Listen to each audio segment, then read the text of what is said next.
мой крупняк вот этот, слева, первый. Начинаем? Бастаймыз?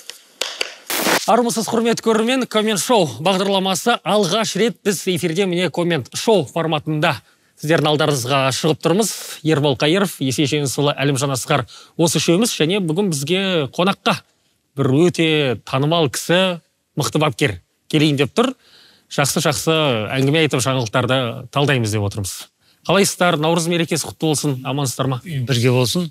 Енді біздің чемпионат 3 апталық, тіпті 1 айлық демалысқа кетіп қалды. Өте еріншек чемпионат болып тұр. Сондықтан енді оның қайта басталуымен де құттықтаймыз. Енді мұндай арасында үзілістер аз болады деп сенеміз. Иә, енді ұлттық құраманың матчтарына байланысты көп нәрсе жасалды. Енді ұлттық құрамамыз Грекияға қарсы біз эфирге шыққан кезде ойнап қойды деп айта берсек болады. Және Еуропа чемпионатына шыққан шығарымыз құтты болсын.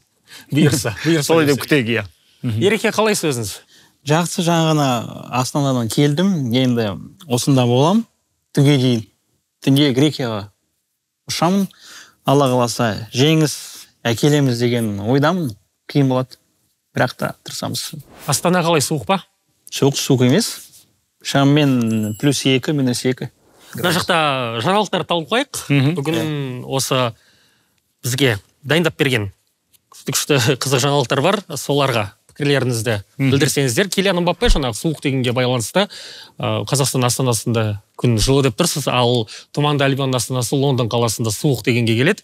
Килиан Мбаппеден фанат Арсеналға ауысуын сұраған екен, және ол Арсеналға мен ауыспаймын, Лондонда өте суық деп айтқан екен. Кім қай фанат болуы мүмкін осындай өтініш білдірген? Негізі Лондон суық деп айта алмаймын. Егер де көліктің ішіне отырсам, мысалы, мен неліктен Астананы суық деп айта алмаймын. Себебі далада жаяу жүрмеймін ғой. Көлікпен ғана жүремін. Сондықтан мен үшін Астана жылы. Жалпы негізі Астана өзіме жайлы дейсіз ғой. Сіз Астана тұрғын емессіз бе, өз? Иә. Ақмола облысынансыз, иә? Есе аға, сізге Астана жаға ма? Маған ұнаған, 1 жыл тұрдым ғой. Бірақ енді 2 рет құлағымды, 1 рет қолымды түсті бағым. Сондықтан мен Мбаппені түсінем десем. Иә, Килиан Мбаппе жалпы негізі Реал Мадридке ауысады шығар енді. Иә. Ол әңгіме басқа клубтарға ауысады, анау-мынау болады дегендердің барлығы кейінге қалатын шығар. Бүгін енді біздің қонағымыз кім екен белгілі ғой. Мына жақта тақырыбында да жазылып тұр, біз жұмбақ қылмай қойық. Астана футбол клубының бас бапкері Григорий Константинұлы Бабаян. Сонында айтқан бір әңгімелерін талқылап өтсеге, пікірлерін Астана футбол клубының алдына қойған мақсаты жайлы пікір айтқан. Мына жақта, главный тренер Астаны Григорий Бабаян в эфире радио Бизнес FM высказался о задачах клуба, передает sports.kz со ссылкой на Sport Plus дейді. Сон Бизнес FM-ге сілтеп Sports.kz жазған, оны бізге Sport Plus таратқан. Сон бірден Бизнес FM-нен ауа салуға болмайды, арада қаншама делді ол бар. Перед командой задача номер 1 вернуть титул чемпиона, утерянный в прошлом году дейді. Биыл енді интрига көп, Қазақстан чемпионатында. Иә. Есеаға Астанадан басқа қандай командалар таласады? Енді дәстүрлі ғой ол. Тобыл, Ақтөбе, Ордабасы. Және Қайраттың иесі Қайрат Боранбаевты айтып жатыр. Биыл 70 жылдық ерікпеңдер чемпиондық алыңдар деп жатыр. Сондықтан ол. Және мен Қызылжарда енді чемпион болмас, бірақ осы командалардың бір жүйкесіне тиеді деп ойлаймын да. Болсын болмасын Ақтөбені де қосуымыз керек қой чемпиондыққа. Олар ылғи да таласады. Тобылды қосуға болады. Тобыл. Астананы әрине жыл сайын қосамыз ғой енді үміткерлер қатарына. Сонда 13 команданың 5-еуі таласайын деп тұр ғой. Жаман емес қой. Мүмкін Елімай. Көбісі айтады, Елімай осы жыл чемпиондыққа таласады. Меніңше күмәнді нәрсе, бірақ олар тырысады. Иә. Еурокубокқа шығамыз деп отыр. Құрамы жаман емес. Иә, футбол өте қызық болайын деп жатыр, және ойындар өте көп. Біздің достарымыз Винлайн Телеграмда парақшасын ашты, төменде сілтемесін қалдырып кетеміз. Телеграмға кіріп, Винлайнның парақшасына тіркеле аласыздар. Ол жақта күнде жақсы жаңалықтар шығып тұрады, оқып, бөлісіп, пікір білдіріп кетсеңіздер күшті болады, және фрибеттер ойнатылып жатады. Сондықтан біз Винлайнға алғыс айтамыз, және Винлайнның Телеграмдағы парақшасына тіркелуге шақырамыз. Жаңа ойыншылар үшін жаңа фрибет. Бірінші депозитке тең 100 000 теңгеге дейін. Тек Винлайнда нақты фрибет. Винлайн. Айырмашылықты байқа. Тренер Астаны пообещал пробежать в трусах по городу в случае победы в Лиге Европы дейді. Ой, бұл енді жаңалық емес қой, бұл қашан Динамо Киевпен болған матчтың алдындағы. Мен сол жаңа ақпарат па деп таңғалып қоямын. Иә, конференция лигасында онсын өйтіп ойлап қоямын. Астана биыл Еуропа лигасына емес, конференция лигасына қатысады ғой деп. Сөйтсем бұл ескі ақпарат екен. Конференция лигасын ұтып, Еуропа лигасын топтық кезеңіне шығып, Еуропа лигасын жеңейін деп тұр ғой. Солай екен ғой. Қазір QFL-да креатив директор қызметін атқаратын Артур Асқарұлы осы сұрақты қойған еді ғой, Ереке, есіңізде ме?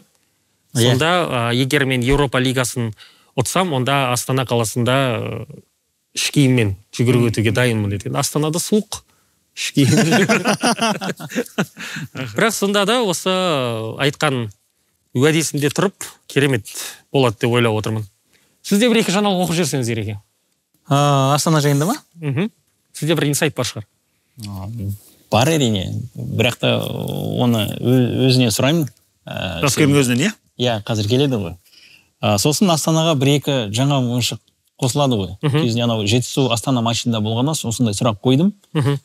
Шабуылға бір ойыншы керек, мысалы, Карлитос шабуылшы келді ғой, тағы да бір-екі шабуылшы керек, себебі мысалы Абат Айбетов кетіп қалды, Рамазан Кәрім жарақат алды өкінішке орай.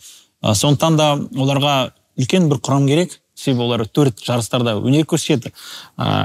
Менің пікірімше тағы да бір шетелдік ойыншы қосылатыны анық. Және де 3 қақпашыны алды, үшіншісі кім? Мұхамеджан Сесен, көбісі айтады, неліктен Мұхамеджан Сесен Ордабасыдан Астанаға ауысты деп, Ордабасыда ол екінші қақпашы, ал Астанада үшінші болады. Сонда Астанада 3 қақпашы да мықты ғой негізі. Үшеу де мықты. Көбісі Заруцкий мықты дейді, көбісі Сесен мықты дейді, бірақ та әзірше хорватиялық қақпашы Йосип Чондрич бірінші болып есептеледі. Қалай ойлайсың, негізі Чондрич сол біздің Қазақстанның қақпашыларынан бір артық жері бар ма Астанада? Мен енді былай екі ойында көрдім осы биыл. Былтырғы маусымда да Астана аренаға да барып көрдім. Бірақ Еуро кубокта нашар ойнады, мойындауымыз керек. Енді анау әсіресе Викториямен ойында 2 голда сол Чондричтің қатесі деп өзім әлі ойлаймын. Негізі басқа Заруцкийді де мүмкін Сесенді де сынап көру керек шығар. Григорий Константинұлы Бабаянды шақырып, қазір соның бәрі жауап алайық. Орысша сұрақ қойып, өзіңіз қалай сөйлейді екенсіз, Есен аға сізге? Көріңіздер. Енді біз қазір Григорий мырзамен түсінікті тілге өтеміз, ортақ тілге. Сөйтіп, бір жақсы комен шоу болсын деп тілейміз. Кеттік қонаққа Григорий Константинұлы Бабаян шақырамыз.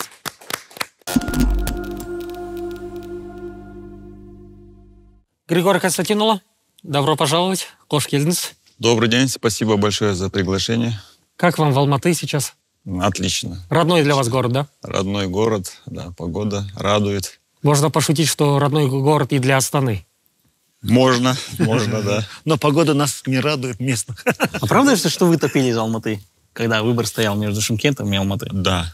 Мы выбирали между Шымкентом и Алматой, но в силу того, что здесь стадион независимый, где мы ни под кого не подстраиваемся, и в логистическом плане здесь намного, наверное, проще, да, скажем так, добираться до любого города. И мы все это там изучили очень хорошо и выбрали локацию именно вот эту. А рассматривались варианты с Павлодаром, например, или с Караганды? Рассматривались, но мы знали, что там будут и другие команды, да, сейчас там базируются и Лимай, и Женис. Плюс Караганда, там были вопросы по качеству стадиона. Были слухи о том, что стадион закроется на реконструкцию, и поэтому мы этот вариант сразу исключили. А вы, наверняка брали вот этот момент, что миллионеры, не секрет, что все-таки в Астане футболисты самые богатые, что им, по сути, негде будут тратить деньги, они привыкли только в крупных мегаполисах жить. Вот этот момент мы, кстати, не учитывали, да, но спасибо за информацию. Ну, просто, видите, даже тот же Кумыков говорит, тяжело в Кызылорду затащить хорошего игрока, допустим. То же самое это касается и других провинциальных городов. Все равно иностранный футболист, когда поступает предложение, скажем, из провинциального города плюс из Астаны, он, конечно, выберет Астану. Ну, или Каир. Потому что нужны не только футбольные клубы, но и ночные клубы, да, для футболистов. Да. И, кстати, по ночным клубам у меня есть инсайт. Вот, самый интересный сайт, да, я думаю, это взорвет, что у вас в каждом топовом заведении Астаны есть свои охранники, которые контролируют прибытие и уход иностранных футболистов, казахстанских футболистов.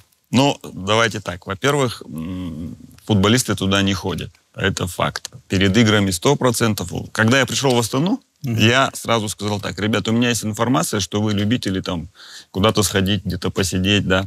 Я все это как бы приветствую. Это может быть один раз в месяц, не проблема, после какого-то выигрышного матча. Но если это будет проходить там на постоянной основе, а у меня есть связи, и не в каждом заведении, как вы сказали, но Астана маленький город, мне часто звонят, даже когда я находился в ЦСКА, в России, мне звонили и говорят, слушай, вот там футболисты Астаны, они вот до утра гуляют. Да, как вы вообще к этому относитесь? Я тогда говорил, это не мои проблемы. Но когда я уже непосредственно появился в клубе, я сказал, ребят, давайте так договоримся, вы можете ходить в любой бар, но вы должны понимать, что вход туда будет платный. $5000. Ох, Ничего себе. Кто хочет, пожалуйста. Баур Джилчиев постоянно? Джилчиев — это отдельная история. Джилчиев, про него можно книгу писать, и я с ним, не знаю, к счастью или к сожалению, больше всех работал, и много было случаев очень интересных. Тогда еще был Станимир Стойлов, и любая тактическая тренировка, он мне всегда говорил, или ты стоишь рядом с ним, или я его выгоняю. То есть я его за ручку водил, постоянно его терпел, да, потому что такой, конечно, своеобразный человек, но талантливейший футболист, которых, наверное, не было. Ну, с ним связано вообще много таких историй странных, но, знаете, что меня больше всего тогда тревожило, что как бы такие вещи, казалось бы, абсурдные, да, он делает, но когда дело доходит до финансов, вот там он сразу становится умный. Нет, у него какие-то консультанты были? Да, его там консультировали люди, но он очень хорошо вел переговоры, он это умел делать. Я знаю, что ему там предлагали хорошие цифры, там, на тот момент Тавол, потом там Актобе, да, потом мы ему предлагали, ну, цифры серьезные, ну, довольно серьезные цифры. Интересная тоже была история. Он приходит мне и говорит, Константинович, вы мне объясните, как на эти цифры можно жить в Казахстане. А там просто, ну, реально хорошие цифры. Я понимаю, что там ты добился здесь чего. Но он так и говорил, ребят, я вас вывел в группу Лиги Чемпионов. О чем вы вообще говорите? С какими цифрами вы ко мне подходите? Станимир Стойлов сказал, что он самый талантливый за всю его тренерскую карьеру. Представьте, человек где работал, да? Вы можете назвать его самым талантливым в своей тренерской карьере? Ну, в Казахстане точно. В Казахстане точно, да. Он талантливее, чем даже, скажем, Баха. Но вы знаете как, если взять и нарисовать идеальную такую фигуру, да, футбольную, да, то это Джилчиев в любом случае. Правая нога, левая нога, дриблинг, удар головой, стартовая скорость, дистанционная скорость. Отбор мяча, да. Какие он объемы выполнял, да, там пробеги и так далее. То, ну, кто с ним может конкурировать сегодня? Ну, допустим, есть Зайнудинов, который может сыграть на 10 позициях как минимум. Ну, это мы еще в воротах его не пробовали. Да, он универсал, Баха, он там очень трудолюбивый. У него нет таких качеств, да, как у Джилчиева, это точно, но у него есть бешеное трудолюбие. Все, чего он добился, да, это за счет своего труда. А этот парень, он как раз за счет своих природных данных, да, то, что вот его одарила природа вот такими качествами всеми, да, большого футболиста. И он мог стать большим футболистом, и он мог легко играть в любом чемпионате. Легко. А где-то прочитал, что он хотел бутсы поменять в перерыве. Типа, короче, опоздал, да, а там парковка рядом, машину, короче, поставил, побежал туда, переобулся и выбегает, а уже матч начался. Вам пришлось, по-моему, заменить, да, его? Второй тайм начался. Второй тайм. Я был главным тренером 2014 год. Мы играем с Кайсаром. Не помню, кто был главный судья, по-моему, Акмаль Халматов. И перерыв закончился. Мы выходим на поле, а в перерыве он был в раздевалке. Мы выходим на поле, подходит Акмаль и говорит, вас 10 человек. Я говорю, слушайте, давайте идите, я уже знаю, кого нет. У вас 1 минута, найдите Джилчиева. Поиски. 3, 4, 5 минут. Не можем его найти. Ну, судья подходит, говорит, слушайте, я не могу больше ждать. Мы начинаем. Играем на Астана-арене. Тогда у нас был Дамир Каяшевич. Я говорю, Каяшевич, ты разминайся, сейчас сразу выходишь. Прошло где-то 10 минут, его уже поменяли. Через 10 минут выходит Джилчиев. Шагом, никуда не торопится, в форме. Ну, естественно, я ему сразу там подзатыльник говорю, ты, Баур, ну, мягко говоря, ты идиот. Он мне говорит, Константинович, я же с главным судьем переговорил. Без меня не начинать. Без меня не начинайте, да? Давайте о вас поговорим. Каким футболистом вы были? К сожалению, я застал. Я застал. Не смотрел. А как вы играли опорника? Рядом Травин, впереди Литвиненко, Абзал Жумабаев, Арман Болотбек, в воротах Шабанов, да? Да, Андрей Шабанов. Потом Леус стоял. Павел Леус стоял. Я это все помню. Джафар Рисметов, да? Это Алмата уже 2007. Потом Олег Литвиненко играл. Да, а потом смотрю, Константинович лежит рядом с Йором сидит. Я не понял, что произошло. А оказывается, вы тихо, мирно завершили карьеру. Почему так произошло?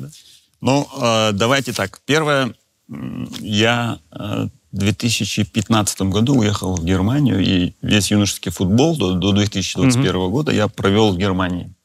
Да? Это ССФАЛ Улем, на тот момент клуб, который выступал в Бундеслиге под руководством Ральфа Рангника, да, всем известно. Во второй Бундеслиге играли, да? Они вышли в первую, высшую. Ральф Рангник был тренер, который потом пришел. Ральфа Рангника? Да, который пришел потом. Я даже с ними работал, с первой командой часто, да, который потом Локомотив тренировал и Манчестер Юнайтед, да, Рангник.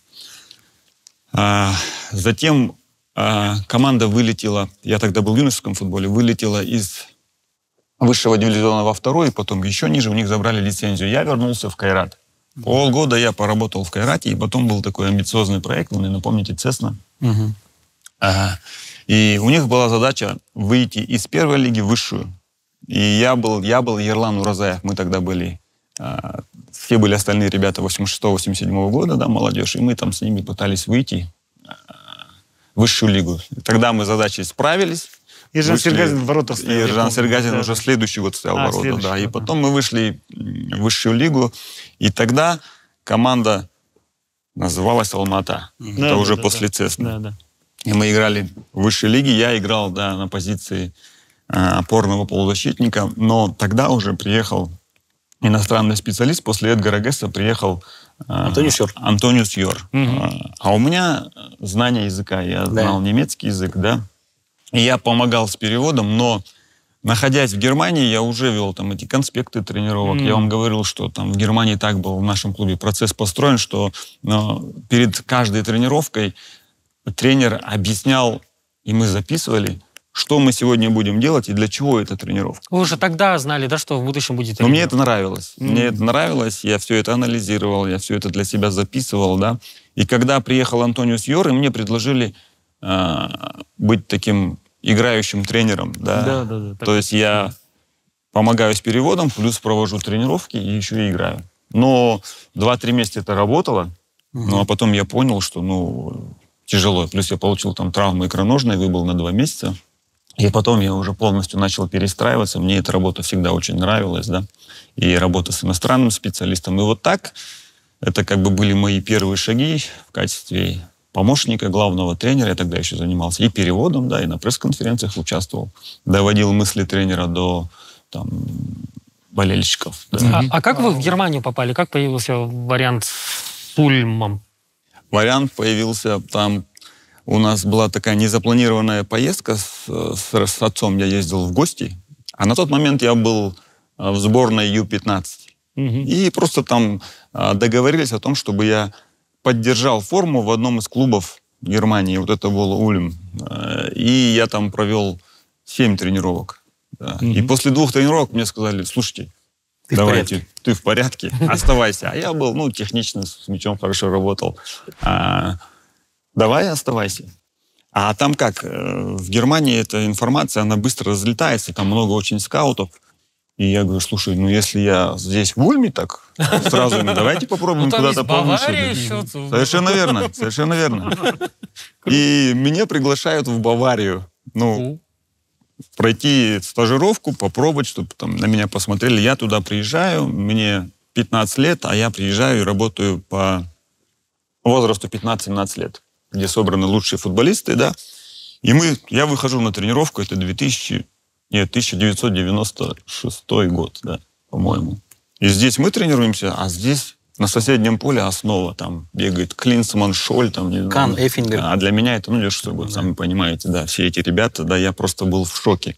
И мы вышли на тренировку, мы 20 минут потренировались, но я получил такую нагрузку, я думал, что мы закончили тренировку. Это была только разминка. Это была только разминка, и очень сложно, да, там было. Они физически все очень сильные. То есть разница между Ульмом и Баварией, где лучший футболист, конечно, даже на таком уровне и в таком возрасте очень, очень большая, да. Конечно, меня туда не взяли, понятно. Я вернулся в Ульм, но мне Клинсман сразу подарил майку.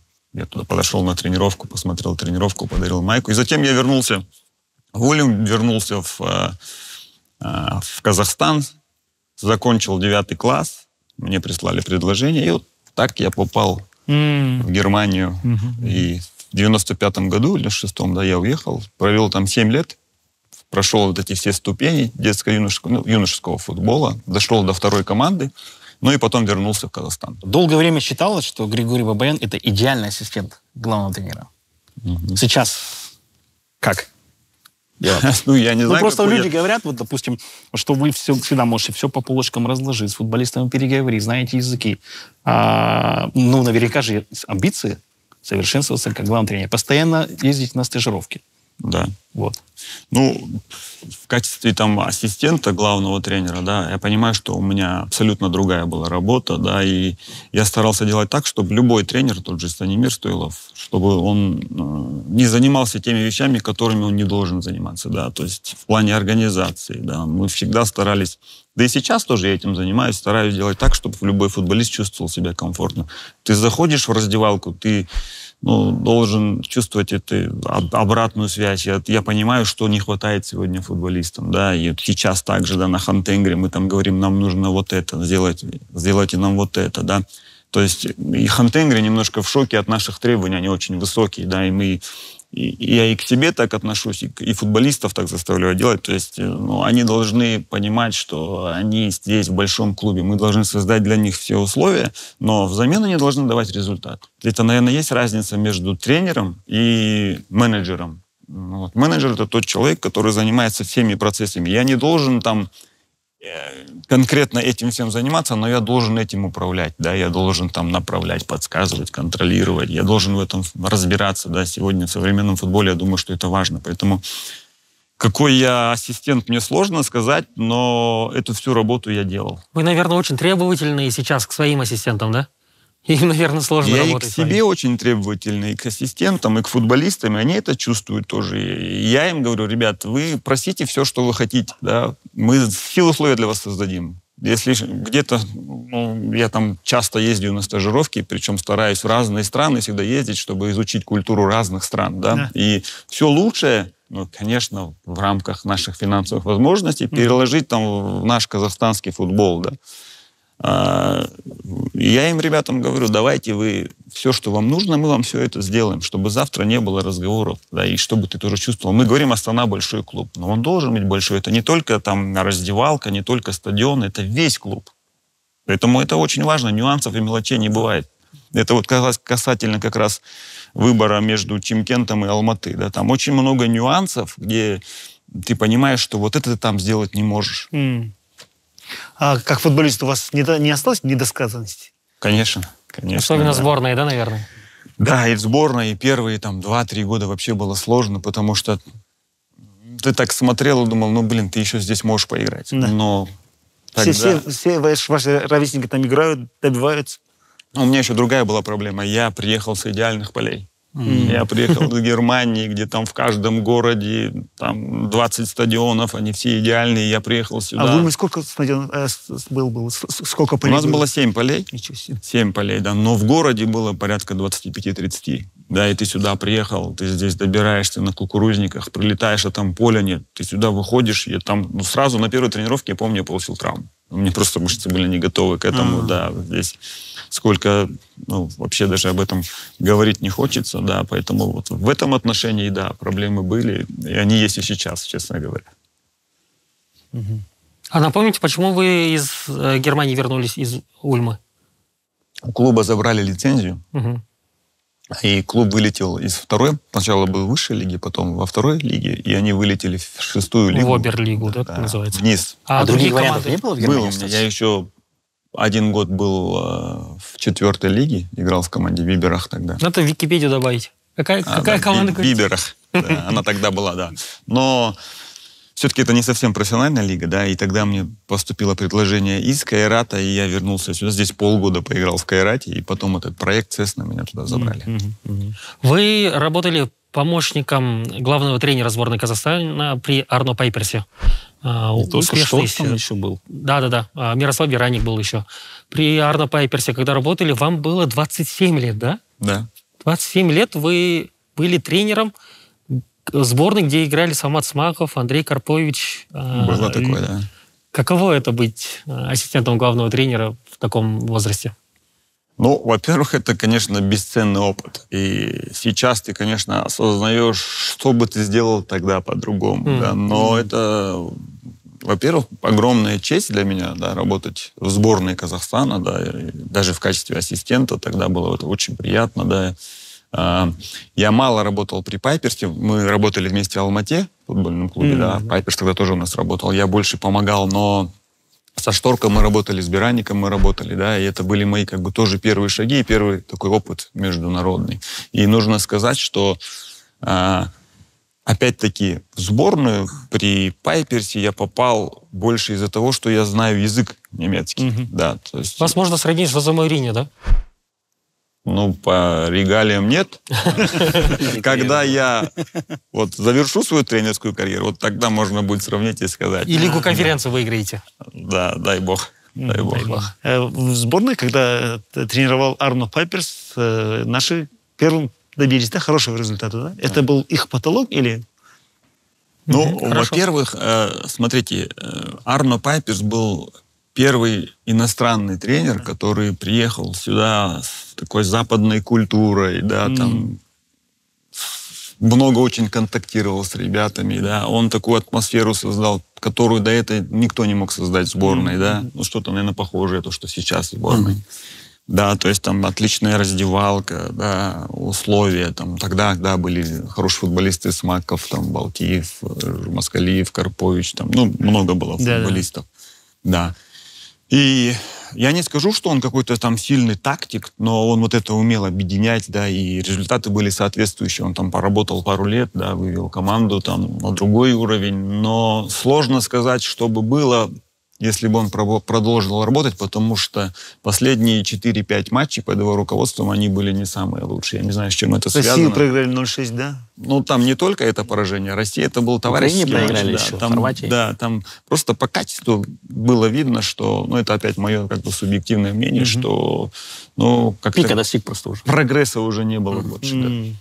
Но когда наши играют в Брюсселе 0-0 с Бельгией, тренерский штаб как это воспринимает? Сами. Это вообще для простого болельщика это был вообще... Ну, на тот момент это был большой успех, конечно, сыграть с Бельгией, с той Бельгией, да. Это дорогого стоит. Поэтому это, конечно, был такой... Москалив не забивает пустые ворота. Да, может быть, не настолько там ярко, как вот в этом отборе, да.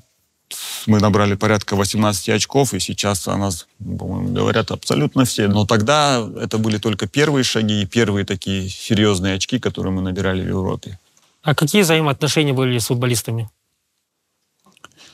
Ну, не было так, что я там сразу разорвал с ними отношения и как-то дистанцировался. Нет, у нас, конечно, мы там с многими росли, я многих знал, да, там... Были такие моменты... Сегодняшнего дня я Григорий Константинович. Нет. Вы Квадрат все равно играли же наверняка? Квадрат играл, футбол играл. Нет, вопрос в другом. Были такие случаи, их было много, я сейчас не буду называть имена, когда те люди, с которыми я рос, те футболисты, они на меня обижались в силу того, что вот, слушай, ты же главный тренер, ты помощник главного тренера в сборной Казахстана, ну, ты поговори, почему меня не вызывают? Да, то есть вот там я много людей потерял. Почему? Потому что я всегда говорил, слушайте, здесь такой естественный отбор, да, выбор главного тренера, дружеские отношения — это дружеские отношения, но профессиональные — это профессиональные. Не нужно одно с другим путать. И, честно сказать, порядка 5-6 футболистов, с которыми я тогда испортил отношения. Мне, конечно, не хотел этого делать, но ситуация обязывала. Ну и потом какие разговоры? Вот он стал тренером, сейчас он поменялся. Да, чаще всего это так. А вот нашим футболистам обязательно нужно кнут, да? Обязательно. Обязательно. Без этого Без нельзя. кнута пряник не так уж сладок. Обязательно. Вообще это очень важно. Дисциплина для меня вообще во главе угла. У нас и система штрафов работает. Но если раньше я сам штрафовал футболистов, то сейчас они сами, вот кто-то опоздает, они все хлопают, да, вот деньги в кассу. А что делаете потом с этими деньгами? Ну, покупаем что-то там самое Инвентарь? необходимое. Не пицца? Не пицца. Инвентарь, там, все, что самое необходимое. У нас вообще такая раздевалка на Астана-арене. Кто-то, если заходил внутрь, Да. она у нас построена на штрафы футболистов. Да, там серьезные деньги, там порядка 100 тысяч долларов, наверное. Скоро стадион построим так. Самый большой штраф заплатил Кабананга, Шамко и Жуков. За что? Шамко и Жуков, ну, там был только один Увеселительные эпизод. заведения сходили? Нет, они там после игры, это все было в прямом эфире, начали выяснять отношения, почему-то мне я помню, я тот матч комментировал, и они подрались после же во матча, я время. помню, Ну, да. не Это с подрались, Артемия, просто кажется, матч, ударили друг друга, Да, да. Это был большой штраф. А Кабананга, ну, он опоздал. Он был... Там была пауза, связанная со сборными, и он опоздал на 6 дней. И там был... Опоздал на 6 дней. Задержался. Задержался, да. Кубок африканских наций когда был? Я не помню, что там Опоздал было. Он на был но- лучшим да. бомбардиром Кубка Простите. африканских наций, он Да. посчитал, что ему можно. Можно. Да, и Простите, он- проспал. Да, и он такой... А самый дисциплинированный игрок? Нена Терич. Ну, за всю историю это Нена Терич. Это Ни одного человек, штрафа, да? ни одного штрафа, он большой профессионал, да. У меня вопрос такой, только обещайте, что честно ответите. Да. До Адиева, примерно в январе-феврале 2022 году вам позвонил по видео президент Федерации после своего назначения по видео Адлет Барменкулов и пригласил в сборную Казахстана. Вы были на тот момент в ЦСКА и сказали, что это невозможно, потому что у вас есть определенные обязательства. И вы отказались. Да, но только не по видеозвонку. Не по видеозвонку. Был звонок, и просто спросили мое мнение. И вы расписали якобы стратегию, как вы в виде команды и так далее. Нет, стратегию до этого не доходило. Нет, доходило. там только был короткий разговор. А долго думали? Нет, я вообще не думал. Я сказал, просто я сейчас в ЦСКА, как это все совместить. И плюс я сказал сразу, что за что я переживаю? Из-за того, что у меня нет опыта работы главного тренера в Это был сборной. шанс. А это был шанс, да. Но видите, в чем моя заслуга? Благодаря тому, что я отказался, Адиев стал главным тренером. Я думаю, что у нас сейчас сильная сборная. В чем ее сила? Вот на мой взгляд. В чем В сила? атмосфере? Нет, ну, неужели вы думаете, что в других сборных плохая атмосфера? Нет, ну, видите, здесь Она стала всё-таки- лучше, чем была? Да. Может быть. Да. Но я не думаю, что со всеми сборными, которых мы обыграли, на порядок хуже атмосфера. Это же не вопрос атмосферы. Может быть, у них такая же раздевалка. Но в каждой команде есть же обиженные футболисты, которые считают их, что незаслуженно Ну, они- отделяют. А тут, они и у допустим, нас есть. запасные, они не огорчаются, когда они оказываются Это в вам запасе. кажется, так не бывает. Так не бывает. Любой всегда расстроен. Мы же с каждым футболистом общаемся. Не, вопрос не в этом. Я думаю, что сила, знаете, в чем? Ты не знаешь, откуда ждать удара. Вы посмотрите, какие голы мы забиваем. Да. У нас нет явного лидера. Да? Есть Асхат Тагиберген, который там просто у него фантастические удары, исполнение стандартной ситуации. Но Абат, Вороговский, там Баха Зайнудинов, да, какие голы, Самородов, да, это там... У нас команда такая, да, где хоть кто может сыграть ключевую роль. И это важно. Но кто-то выпадает, казалось бы, вот выпал какой-то футболист, там Бахи не было Зайнудинова, но там нашелся Уразов. Да. Сзади где-то там Алип не сыграл. Нашли какого-то другого футболиста, там вышел, сыграл Быстров на этой позиции, они перестроились. То есть здесь, во-первых, умение тренера все это видеть и находить правильный баланс. Ну и самое главное, да, то ты не знаешь, откуда ждать. Мы можем забить с любой позиции, да. Это тоже очень важно. Тобол играл в чемпионате против кого-то, не помню. И вы в раздевалке объявили о своем уходе. На тот момент у вас был вариант в венгерском чемпионате. То ли это был Ференцварош до Черчесова, то ли это был другой клуб. Может быть, даже речь шла о том, что вы будете ассистентом. Так. Правда? Правда ли это? Ну, варианты были европейские, но вообще все было по-другому. Мы играем с Астаной, Тобол Астана. Это мой последний матч в качестве главного тренера. Я уже знаю, что я ухожу в ЦСКА, но об этом не знает никто. Знает только руководство клуба Аким и футбольный клуб ЦСКА. Но там по устной договоренности мы не афишировали, да, я никому не говорил. Ну и, конечно, я очень волновался и переживал, потому что эту команду мы собирали, строили, да, и там ребята все такие, коллектив такой подобрался. Но для нас матч с Астаной, он был ключевым, нам нельзя было проигрывать. Мы играли на Астана-арене. Мы сыграли 1-1. И после матча я зашел в раздевалку. Говорю, ребята, садитесь все. Ну и я 10 минут объяснял, что, ребят, ну такой шанс. Я не говорил, куда я ухожу. Такой шанс один раз в карьере. я хочу попробовать, да, все это я делаю для того, чтобы потом вернуться еще сильнее в Казахстан. И если у вас будет такой шанс, и мы вам его предоставили бы, да, поехать в какой-то там большой клуб, поработать, увидеть все это, потом передать там нашим казахстанцам и так далее. И одна просьба, ребят, сейчас я выхожу с раздевалки, давайте пусть это останется внутри, а завтра мы дадим официальную информацию. Вот так мы попрощались, я выхожу с раздевалки, дохожу до машины, за мной бегут уже 10 человек. Уже пошла информация сразу. Да. Я не знаю, кто. Да. А кто пустил? Куда вы уходите? Что такое? Что случилось? Да, вот так было на самом деле. Ербол возле меня специально посадили. Он на меня давит с этой стороны. Григорий, а почему ЦСКА? Все началось с того, что я вам говорил, что я каждый год ездил на стажировки, стараюсь в разные страны. До сих пор?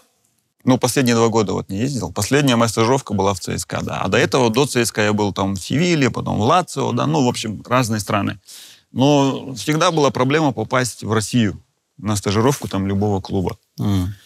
Я был когда-то давно в Рубине, еще при Бердыеве, да, Курбанбекеевиче. И Спартак там пытался, не получилось. Это еще был на сборе в Дубае. И здесь, вот как раз о чем вы говорите, благодаря связям руководителя Астаны, Саяна Хамиджанова, там, да, и руководителя ЦСКА Москва, мы договорились о том, что мне дали добро просто съездить на стажировку в ЦСКА. Это было в Испании, я как раз тогда работал в Тоболе, это была пауза зимняя, да, я поехал в Аликанте, Испанию, по-моему, да, на неделю.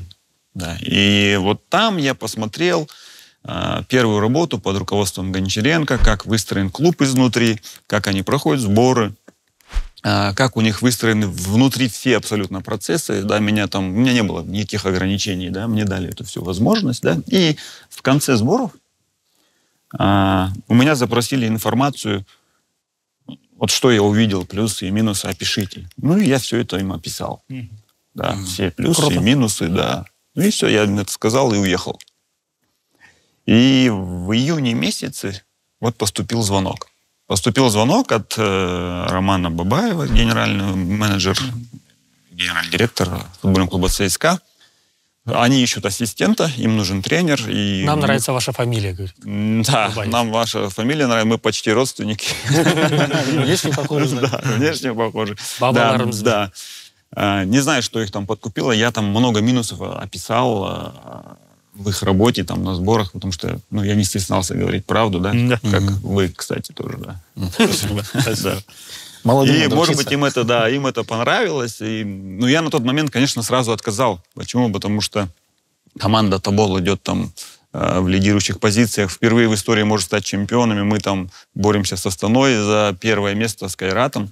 И вот как раз это было перед матчем, за неделю до матча с Астаной.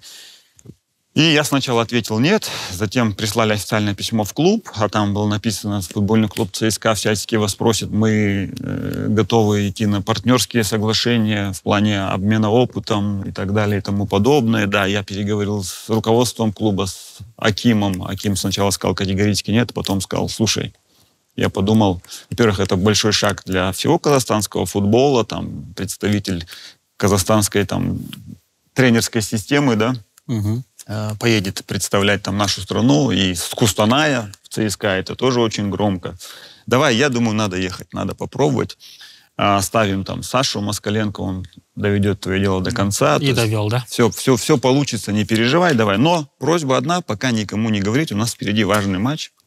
Ну вот так оно все получилось, ну а дальше то, что я уже рассказывал, что случилось. Вас звали в после качестве помощника главного тренера. Честно сказать, я не знал, куда я еду, кто будет главный. Я вообще ничего не знал. Мне сказали: давайте вы приезжайте, мы на месте все будем обговаривать. Да. Мне просто сказали ЦСКА, я хотел попробовать, потому что это большой клуб. Для меня было важно увидеть и не только ЦСКА, а вообще все клубы в России. Вы опять помощником будете работать, ассистентом главного тренера? Да, но я сделал этот шаг назад. Я понимал, что этот год, он, может быть, будет сложный для меня, но я хотел это увидеть, потому что шансов уехать в такой большой клуб у меня не было на тот момент. В итоге это правильно выбор был? Я считаю, что да, я получил бесценный опыт, я увидел вообще вот этот весь чемпионат России изнутри, это такой колоссальный опыт, который, ну, ни за какие деньги не купишь. Правда, что в глубине души вы рассчитывали получить пост главного тренера после отставки предыдущего главного? То есть, в принципе, вы же были в кандидатах? Я был в кандидатах, да, но мне об этом прямо никто не говорил. Вы рассчитывали в глубине души? Я рассчитывал, конечно. Хотелось потренировать такой большой клуб, да. Поэтому у меня, конечно, не было такого желания подсидеть кого-то. То есть нет, я всегда работал честно. Я и Леше говорил всегда прямо: слушай, я твой помощник, вообще другое не обсуждается, да. Вот все, что ты говоришь, я тебе помогу, вообще проблем нет. Вообще ты можешь во мне не сомневаться. То есть такого точно не будет, да, там, что ты там пришел кому-то и там начинаешь говорить, что это там не тренер или еще что-то. Вообще такого не было. У нас были замечательные отношения, да и внутри тренерского штаба, но желание поработать в большом клубе, таком как ЦСКА, главным тренером, конечно. Потому что, ну и сама вот эта атмосфера на стадионе, знаете, там совсем все по-другому. Эти стадионы после чемпионатов мира, да, это как, ну, как другой мир, другая абсолютно подача, картинка телевизионная, все по-другому. Григорий Константинович, вы много у кого учились, вы первые шаги делали в Германии. Мы сейчас хотим рубрику новую. Ну, у нас все рубрики новые, потому что это первый выпуск, конечно, в Казахстане. Поэтому сейчас рубрика «Переведи с немецкого». Посмотрим, насколько вы помните немецкий язык. А немецкий похож на английский? Нет, вообще нет. Тогда я не смогу. Найн, не похож. Да, вот я сейчас, когда учил английский, кстати, вот Сіз немісше оқысыз ба? Мен ағылшын жоқпын. А вы в школе немецкий изучали или английский? В школе? немецкий, но я не изучил его вообще. Но футболисты особо не учатся. Они на сбор все время. Я очень плохо вижу. Ага. Ефера. Футболист, который боится летать. А слово как читается? Флайген... Флегенфангер. Генфангер.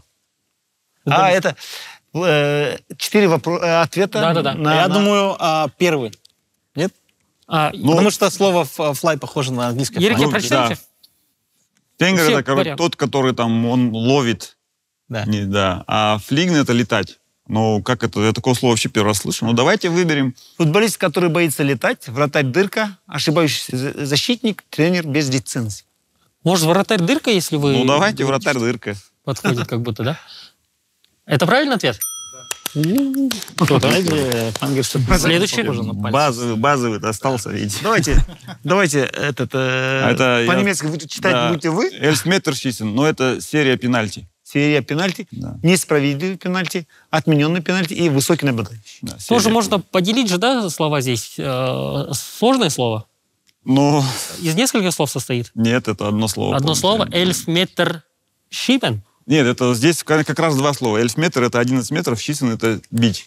Ага. И серия пенальти. Серия пенальти. Эльфметр Шисен? Да. Вот так читается, да? Да, эльфметр. Эльф получается 11, да? Да. 3 слова тогда. Эльф, 11 Да, эльфметр метров. чистен, да. 11, ну, как метров, у нас да. 11-метровый, это как одно считается слово, а вообще, да, это 3 получается. Понятно. Правильно? Правильно. Серия пенальти. А сколько нужно отгадать, чтобы какой-то приз получить? Лахтенбумле. Шахтенбум. Играющий тренер, выбежавший на поле фанат, выездной болельщик и гостевой сектор. Давайте гостевой сектор. Опа.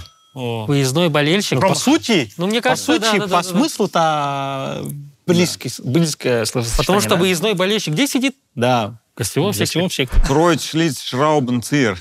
Это Можно опять? Можно еще? отвертка. Ну, какая? Вот нижний вариант. Не, подождите, вы свой вариант пока не говорите. Уже все. Да.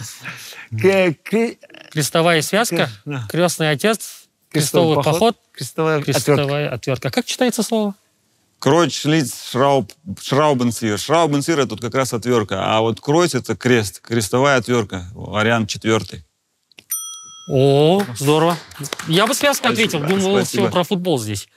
Ну, крестовая отвертка.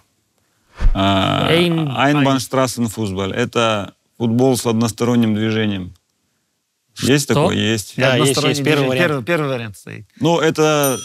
Игра в одни ворота. ну, принцип тот же, да. Игра в одни ворота, да. Arbeit zum Fachigkeit. Осторожно, к демонов не вызовите. Больничный лист, страхование от безработицы, разрешение. Я работы. думаю, это больничный лист. Игрок с рабочей правой ногой. Я не знаю. Сейчас, секундочку. Arbeitsunfähigkeitsbescheinigung. Это все одно слово? Ну да. Ну, давайте разрешение на работу. Нет, это больничный лист. И тебе нужно подтянуть немецкий. Значит, вы в Ульме этот травму не получили. А у вас не было такого, что, например, Берншторк одно говорит, а вы другое не поняли, например, слово, и такой, вы же все равно тренер же. Знаете, когда мы проиграем матч какой-то, мне всегда говорили, слушай, ты опять что-то не то перевел. Такое было. Берншторк А такой, это одно почему? слово или два? Ох, Так, Фрауенфутбол Европа Майстершафт Шицрихтер. Это женщина. Владелец футбола. Где женский футбол, судья. Есть такое? арбитр чемпионата Женщина, Европы по владелец женскому футбольного клуба, лучший бомбардир чемпионата Нет, по нет, футболу, Фрауенфутбол. арбитр чемпионата Европы по женскому футболу. Да. Вот это. Арбитр чемпионата Европы по А женскому где футболу. здесь слово чемпионат Но Европы? А вот это, да, Европа Только Мэй, да? почему-то, вот это точно не одно слово, вы просто его так объединили. Смотрите, фраун это женщина, футбол это футбол, Европа. Мне нравится больше четвертый вариант. Шицрихтер. Женщина, которая считает, что женский футбол лучше мужского. Получается, Арбитр чемпионата Европы по женскому футболу. Третий вариант. О, правильно. а женщина, которая считает, что Спасибо. женский футбол лучше мужского, переводится как Юлия Мясникова. Это было последнее слово или предложение. Спасибо. Классная Спасибо рубрика, большое. Григорий Константинович. Спасибо. А сколько языков вы знаете? Ну, русский, Армянский. английский. Армянский я понимаю, но говорить сложно. Английский, немецкий, но немецкий лучше, чем английский. Да. Пытался сейчас учить, вот скачал Duolingo, казахский, но очень тяжело дается. Ну, 4 языка. 4. Казахский как изучаете? Периодически Duolingo. бывает, что изучаете, Да. забрасываете опять. Вы поговорите с беседником, и все, проблема решена. Я Duolingo скачал, и там пытался, ну, настолько все сложно вообще, да. Поэтому, вот, Но кстати, вы говорите, что казахский язык сложен после таких слов на немецком ну, языке? немецкий, для меня он как-то очень легко дался, да. Я, может быть, не знаю почему. Потому что, может, Но здесь, видите, здесь, получается, его усложнили максимально, таких слов там нет. в юношеском возрасте вы изучали немецкий, может, поэтому может легче быть, далось, да? может быть. У меня как бы азы какие-то я получил еще в школе, ну и плюс, когда ты в 15-летнем возрасте попадаешь в Германию, у тебя просто другого выхода Да. нет. А там я вот рассказывал Ерболу. Я приехал в клуб в 15 лет, и передо мной президент клуба поставил задачу в течение месяца, чтобы я выучил язык. Григорий Константинович, извините, пожалуйста, если президент футбольного клуба «Астана» поставит задачу за месяц выучить казахский язык, насколько это возможно? Не выучить, а хоть что-то понимать. Я по-нашенски, по-казахски сказал «хорошо», и через месяц он меня вызывает в кабинет. Включает свой телевизор, и примерно вот то, что здесь происходило, то же самое. Он меня тестирует. Я ни одного слова не понимаю. Он мне говорит, садись в машину. Я сел в машину, он меня отвез на Мерседес-центр и говорит, с сегодняшнего дня до обеда ты работаешь здесь.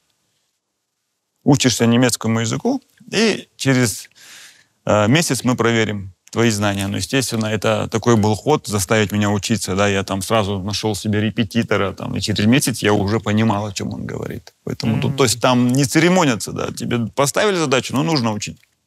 Но если мне президент клуба поставит задачу и устроит меня на Мерседес-центр, где все говорят только по-казахски, других вариантов... Надо сперва Мерседес-центр открыть.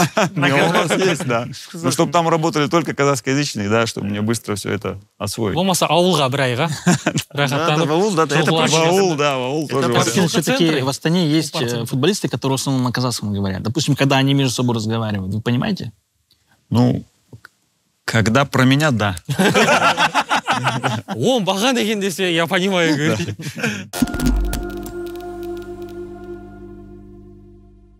ЦСКА, давайте вернемся. Бахтияр Зайнудинов играл в ЦСКА. Пожалуйста, оцените период Бахтияра в ЦСКА и не считаете ли ошибкой переход Батёки в Суперлигу? Ну, с Зайнудиновым у меня вообще такие особые отношения, потому что в ЦСКА он попал из нашего клуба, из Астаны. Да, мы его в свое время взяли из Тараза. Он, кстати, тогда 2018 год. Заплатили за трансфер, да, тогда? Ну, там были небольшие деньги, да, и вот сейчас мы видим, где играет Зайнудинов. Это вообще было бесплатно, можно сказать. Тем более сейчас проценты возвращаются от новых переходов. Я не знаю, может быть, но в 2018 году мы его в 17 году его пригласили, в 18 году он играл под моим руководством. Я тогда был, после того, как Станимир Стойлов ушел в сборную Казахстана, я возглавил Астану, да, и был главным тренером. Он у меня тогда играл. Да, он тогда еще был совсем молодым. Сейчас так часто с ним разговариваем на эту тему. Он многие вещи не помнит, потому что там было бешеное давление, волнение. Ну, первые его годы, да. Я помню, был матч с Реном, и Ласло Кленихайслер был такой игрок. Он мне говорит, я не могу играть, тренер у меня вот здесь болит за день до игры. Я не могу играть. Ну, это, конечно, проблема, ключевой опорный полузащитник. И мы решили, что будет играть Зайнудинов. Но я ему об этом вообще не говорил, чтобы он спокойно там поспал, да, чтобы не думал, не переживал. И утром на завтраке я ему говорю, Бах, слушай, ты сегодня выходишь в стартовом составе, никаких переживаний, всю ответственность я беру на себя. Он мне говорит, как, Константинович, я должен был предупредить маму, папу, чтобы они все прилетели, там, родственники, как так? Гостей позвать. Гостей, там, ну, это же такое событие. Я говорю, слушай, давай, не переживай, просто выходи и играй. И вот это был его первый матч европейский. Он вышел тогда, Рену головой забил свой первый гол. Мы 2-0 выиграли. Да, то есть у него такая карьера была, он такой был очень исполнительный, да, он был такой большой профессионал, да, у него большое количество травм всегда, да, вот он с этими трудностями там всегда, да, но справляется, и в ЦСКА то, что он перешел, и там он стал сразу ключевым футболистом, как вы сказали, он может играть на любых позициях, да. 10 позиций, он сказал. Я просто расскажу момент, когда я ездил снимать фильм про него. Мы договорились, что мы попробуем его в воротах. То есть я буду пенальти пробивать, он встанет. Потом Марат Искаков оказался против. Типа сказал, нет, он сейчас травму может получить, они с Факелом может выиграть. Типа любое неверное движение, он прыгнет, допустим, я в угол пробью, я по-любому по углам буду быть. Все, он может травму получить. Поставили на удары? Ну, более-менее. Ну, Шацком забивал. Вот, ну, с Зайнудиновым, да, вот и мы много очень работали, когда я приехал в ЦСКА, мы оставались после тренировки, там, Чалов, Федя, там, Дивеев, много там Кучаев, потом Ильзат Ахметов, который сейчас в «Зените», Баха. Мы очень много занимались, индивидуальной работы очень много было. Да, они всегда хотели работать, у них прям желание там индивидуально где-то после тренировки остаться, поработать, побить, да. Он всегда хотел, и он такой открытый человек, Баха, он все, что там хочет, все, что ему там мешает в развитии, он спрашивает, как это сделать там в плане питания, да, то есть ну, такой просто так из Астаны перейти в ЦСКА и потом в Бешикташ невозможно. Для этого нужно не только качество, но и такой характер и внутренний стержень, да, и вот это, наверное, основные качества Зайнудинова, да, и то, что сейчас он там с определенными сложностями столкнулся в футбольном клубе Бешикташ. Я уверен, что, ну, во-первых, это все пойдет ему на пользу, да, в его карьере. Это бесценный опыт, потому что я с ним разговаривал, когда он только перешел в Бешикташ, да. Ну, я с ним постоянно на связи, но вот как только он туда перешел, он говорит, слушайте, здесь вообще абсолютно другой футбол. Здесь 1 в 1 по всему полю. Если ты, говорит, не отдашь передачу вперед, сразу все партнеры на тебя кричат. Это абсолютно другой. И плюс еще бешеное давление общественности. Болельщики давят, болельщики... Любая неудачная игра, сразу со всех сторон критика. И ты тоже должен с этим уметь справляться. Это тоже такой момент, который ему в будущем поможет. И вот то, что сейчас он попал в такую ситуацию, где он стал меньше выходить в силу того, что там, может быть, результаты не те, там большое количество тренеров там меняется, да. Я уверен, что он с этой ситуацией справится 100%, потому что у него есть самое главное, это характер. Круто. А то, что он универсальный футболист и может играть на 10 позициях, это плюс для Бахтияра Зайнудинова или больше вредит ему? Это минус для Зайнудинова, но плюс для любого тренера. Где-то кто-то выпал, есть проблемы, есть Зайнудинов. Ты знаешь, что ты его туда поставишь, и ты не потеряешь в качестве. Затычка. Да, но какие проблемы? Ну, условно, Бахов там много играл центрального защитника, да, центрального защитника. Затем его ставят там крайним защитником, а там совсем другие объемы, а ты теряешь навык, у тебя совсем другие дистанции. Да, это большая проблема. Да. А он всегда работает на износ. Он не скажет, слушайте, я устал. Я вообще такого не помню, что он сказал. Я устал, и я не могу, замените меня. Пока у него там ногу там не сведет, что он уже ходить не может, да, пока ты сам это не увидишь. Поэтому я когда работал с ним в Алмате, я это знал, в Астане и в ЦСКА, где-то 60-я минута я уже пытаюсь с ним контактировать для того, чтобы не усугубить его там состояние, потому что у него много травм. Спрашивал, Бах, как себя чувствуешь? Сводит, ноги не сводят. Он всегда говорил, топ. Но ты видишь, что там потом начинает тянуть, еще что-то. То есть это боец, который никогда не скажет, я не могу. Просто, не можем не спросить. Да. Решили в Алматы теперь играть. Критика, конечно же, есть. В первую очередь из-за того, что многие столичный житель не считает Астану столичной командой. Это исконно алматинская команда и вернулась своим истокам. И вот как оценить вот эти условия, которые предоставлены руководством клуба? Вы теперь тренируетесь и играете на стадионе Хан Тенгри. И к дополнению... Но болельщиков нет. Практически. Мало. Ереке, к дополнению. Матчи с футбольным клубом «Жеңіс», считаете ли вы, что это дерби, и насколько эти матчи отличаются от других игр?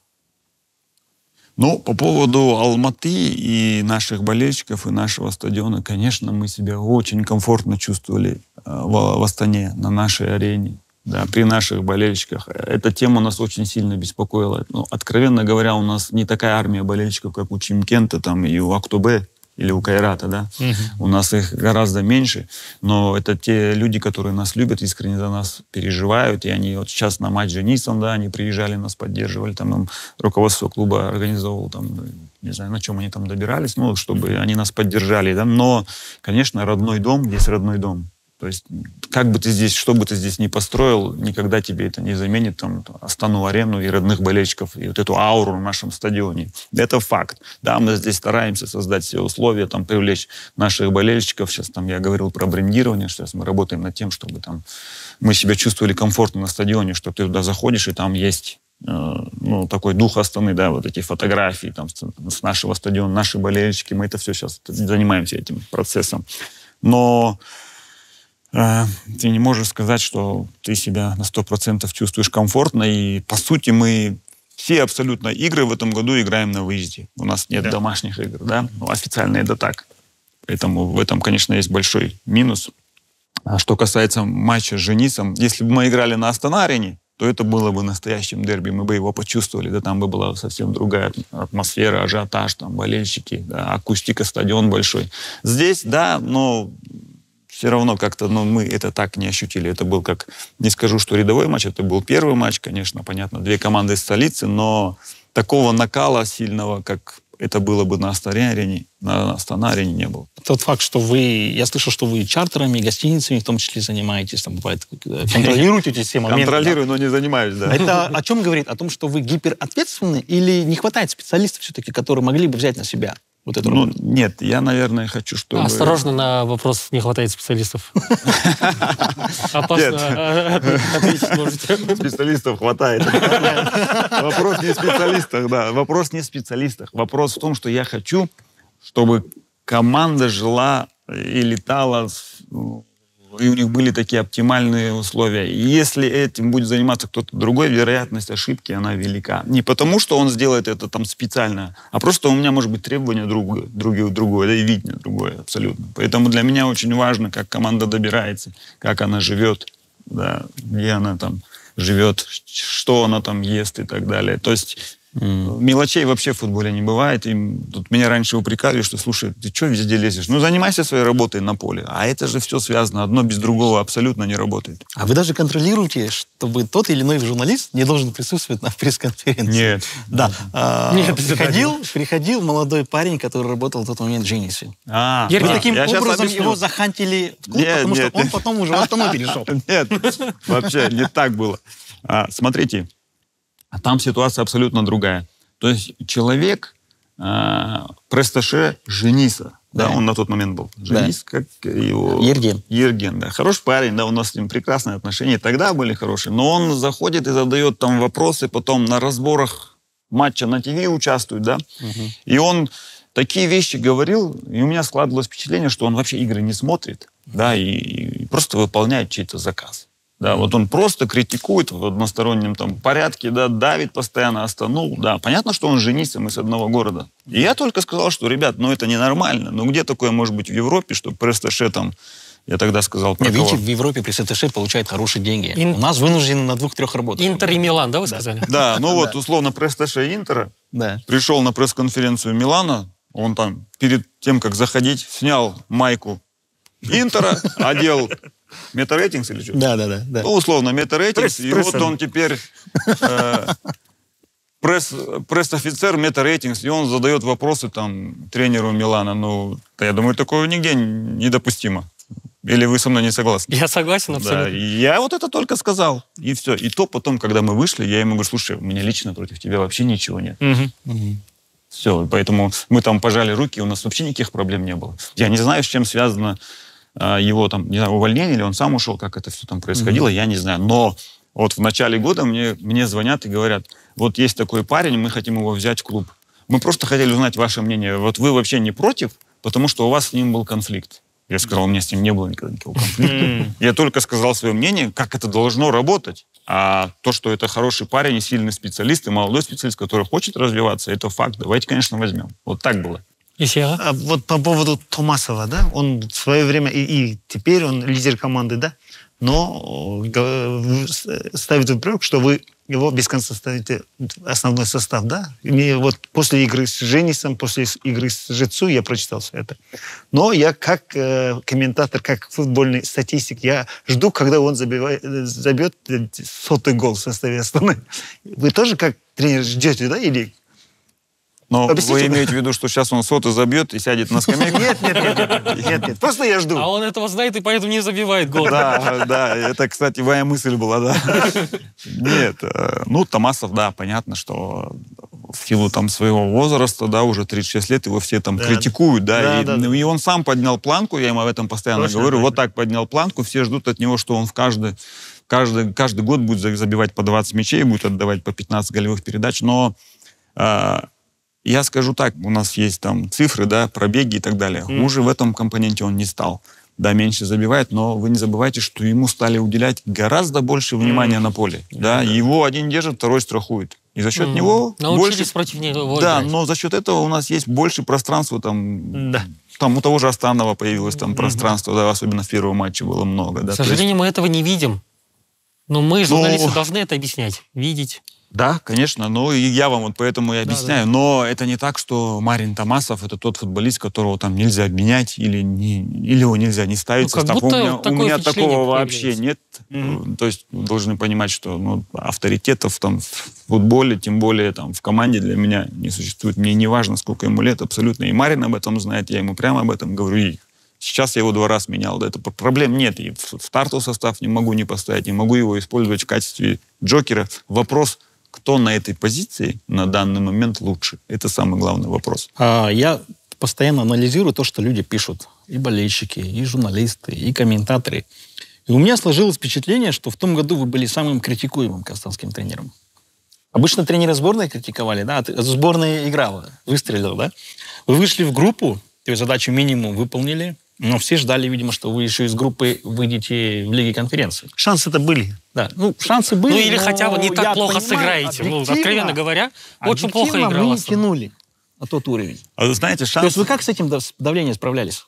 Да я Конечно, ты всегда об этом слышишь, тебе там кто-то говорит, да, но я стараюсь абстрагироваться от этого всего, хотя не получается, потому что там моя семья, мои родные, а там же какие комментарии, да, там обычно народ там, пишет такие вещи, которые ты в лицо никогда не скажешь, да, ты там герой, когда это что-то написать, но я считаю, что на таких вообще и обижаться нельзя, да. То есть, если у тебя какие-то вопросы, приди, задай мне вопросы прямо, скажи в лицо. Да, но у нас такая работа, и мы в таком большом клубе работаем, что нужно уметь с этим справляться. Потому что как только я поддамся под эту провокацию или под эту волну критики, и я что-то сделаю не так, все это скажется на работе внутри моего коллектива.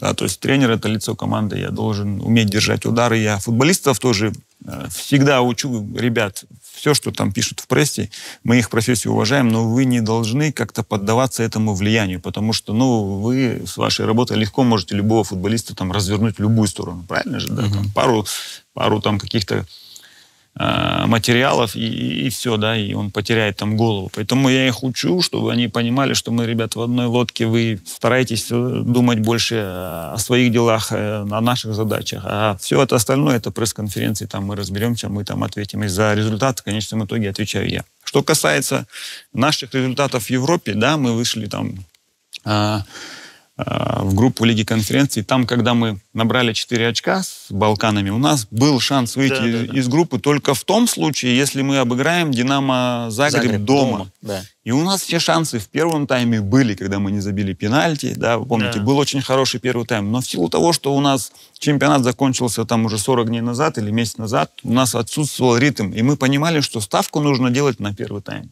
Если мы там быстро забьем, то во втором тайме там плотная оборона, как-то попытаемся за счет наших болельщиков, вот этой поддержки что-то сделать. Но не получилось, мы не реализовали пенальти, не реализовали моменты, и дальше уже у нас вообще не было шансов. Да. Но что, наверное, и где здесь болельщик, конечно, прав, это то, что было там 3 таких крупных поражения, которых просто не должно было быть. Да. И что меня больше всего тревожило, и до сих пор тревожит как тренера, и я это говорю до сих пор футболистам, и я все принимаю, любое поражение, но я никогда не приму поражение от одной команды 4 раза.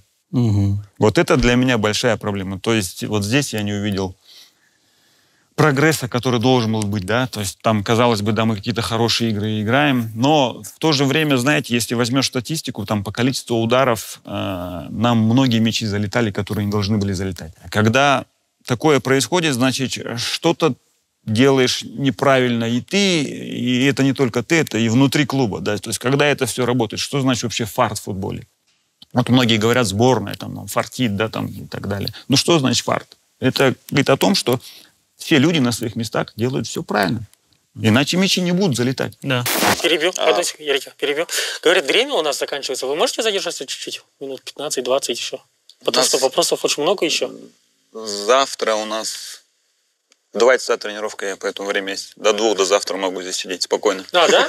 Все, тогда вообще... Вас СМИ многие связывают с нынешним президентом лиги. Угу. При этом вы не боитесь критиковать. Раскритиковали поле на стадионе Жаска рано, освещение.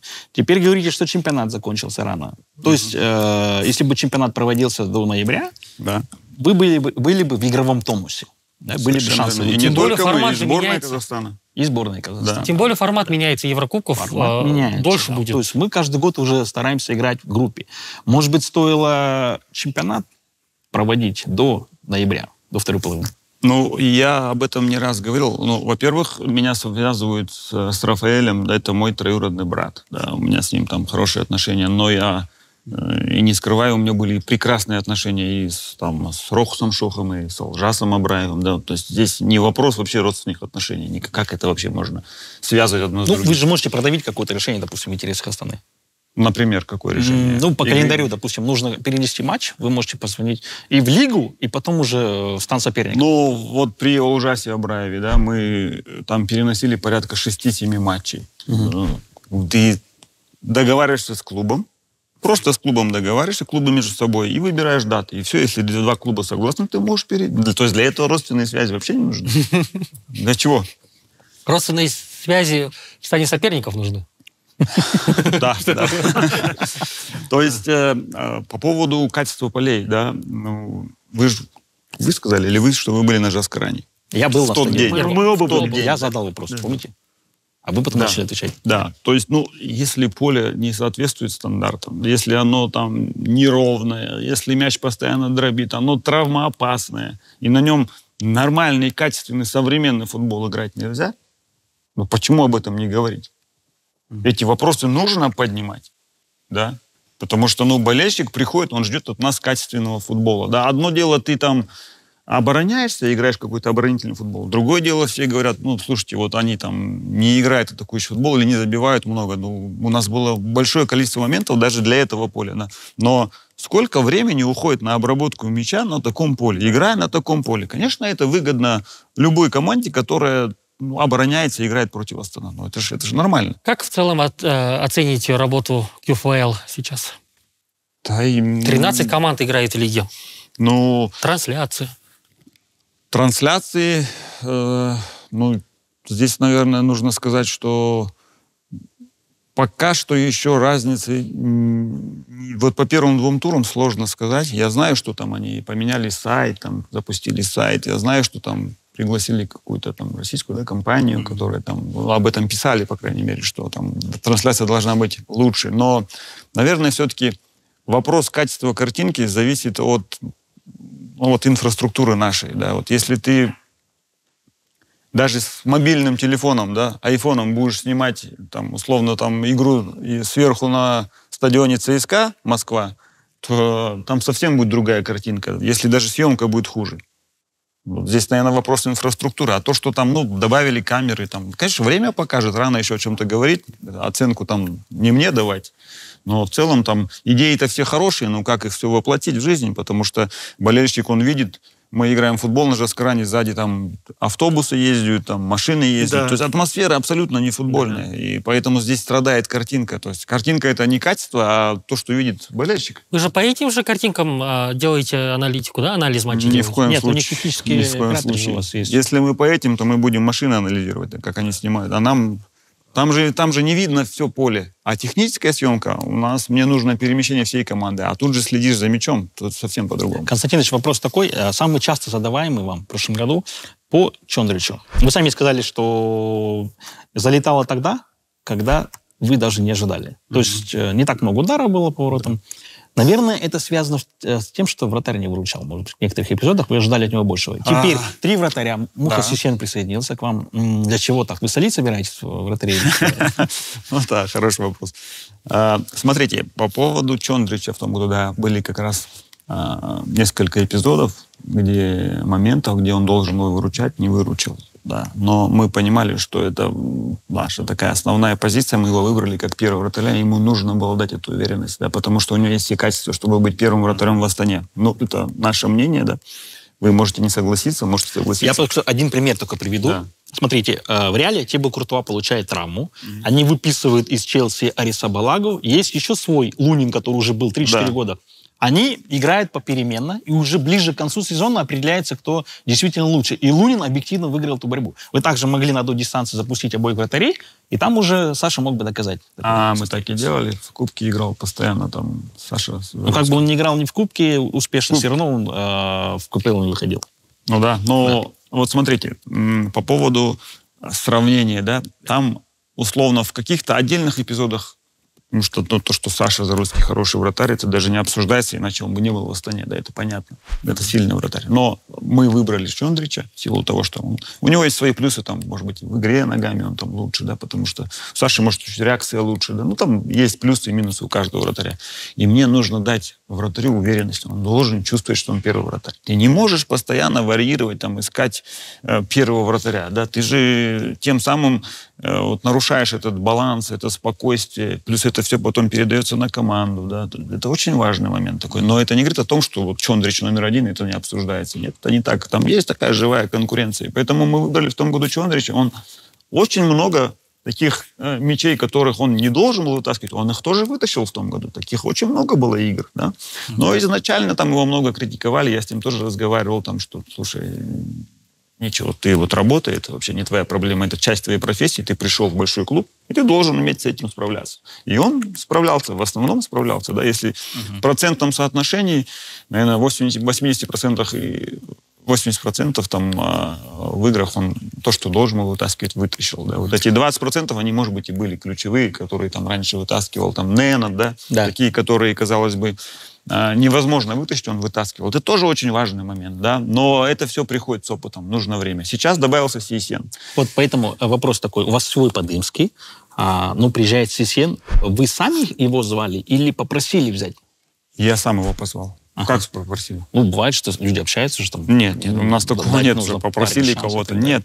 Я сам его выбрал, мы с тренерским штабом, Сисен, я с руководством обсуждал, да.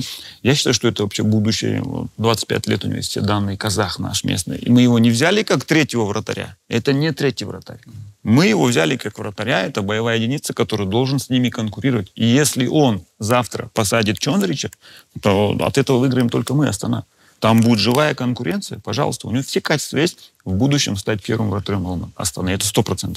По поводу остальных футболистов я хочу задать вопрос. Басманов и Прокопенко, да, они воспитанники Астаны, да? Да. Прокопенко был кандидатом в сборную, да? Сейчас его не вызвали. Вы говорите, что Сисен должен почувствовать конкуренцию. Да. А Прокопенко, он... Сколько можно его считать перспективным? Ему же тоже... Согласен. Может, в аренду его? Мы с ним, кстати, разговаривали последний раз 2 дня назад. Мы говорили, слушай, вот ты сколько лет? Я еще, когда в 19-м году уходил с Астаны, да, он тогда уже считался перспективным, там, но тогда он был там на 5 лет моложе. Да. Я ушел, сейчас я вернулся в 2022-м, прошло 4 года. Он за этот период времени сыграл там максимум 30-40 матчей. За 5 лет это очень мало и до сих пор считается перспективным. Сейчас мы его оставили в силу того, что там у нас... большое количество турниров, да, у нас не только чемпионат. И я с ним об этом говорил. Слушай, вот у тебя, конечно, будет своя игровая практика, но давай до лета посмотрим. Если ты не завоюешь место в составе, то летом мы тебя отдаем в аренду однозначно. Потому что так не пойдет. Ты привык к этим условиям, где ты там сидишь, тебя все устраивает, тебе ничего не нужно доказывать, да, нормально все. Я не скажу, что у него там большая зарплата, это здесь не вопрос денег. Просто он сам со Астаны, наш воспитанник, и он себя здесь чувствует комфортно. Конечно, он хочет играть, но в то же время, вот я с ним разговаривал, он там понимает, что, может быть, там условия не те, но тоже нужно к этому быть готовым, потому что ты после Астаны, после Кайрата, там, после больших клубов идешь куда-то в другие места, там, может, там где-то... Я всегда Куата вспоминаю. Он уехал в Укшетпис, оттуда в Актобе. Да. То есть первую лигу уезжал. Потом вернулся в Астану, уже основной. Да. Это тоже работает, да. А вы Карлитоса взяли из-за того, что не было других кандидатов на трансферном рынке? Или все-таки действительно это нападающий, который усилит вас? Нет, мы вообще вели большое количество переговоров, да, и тяжело было почему-то, порядка 10, наверное, футболистов, которых мы хотели сюда забрать именно на этой атакующей позиции. Сорвались у нас эти переговоры, не получилось по тем или иным причинам. То, что у Карлитоса есть класс, это, достаточно посмотреть его статистику, где он играл, сколько голов забивал. Да. Но там были сомнения, мы там обращали внимание немножко на возраст, то, что 33 года, да, вот здесь были сомнения. Поэтому эта опция была у нас, и мы ей воспользовались в последний момент. Про Ильхана Астанова расскажите, пожалуйста.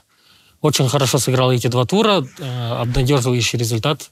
Даже вы сказали, что он может стать лучшим бомбардиром чемпионата. Да. А болельщики Ордабасы до сих пор не понимают, почему он перешел в Астану. Не все, те, кто мне про это сказал.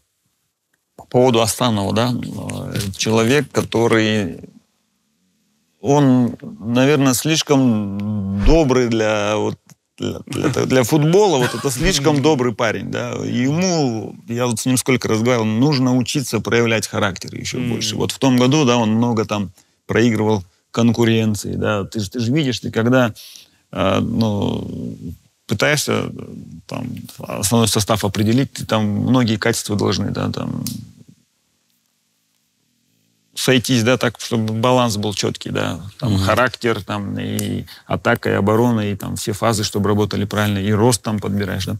И в том году для него он такой был переходный, он это понимал, у него было много хороших игр, и там в каких-то моментах он там не забил, там явный, там, да, моменты, которые тоже он потом переживал. Это все понятно, ему это очень сложно. Он там из Ордабасы впервые уехал в другой клуб, там он был там в домашних условиях, там выходишь, все тебе там аплодируют, Астанов. А здесь нужно было заново все доказывать, да.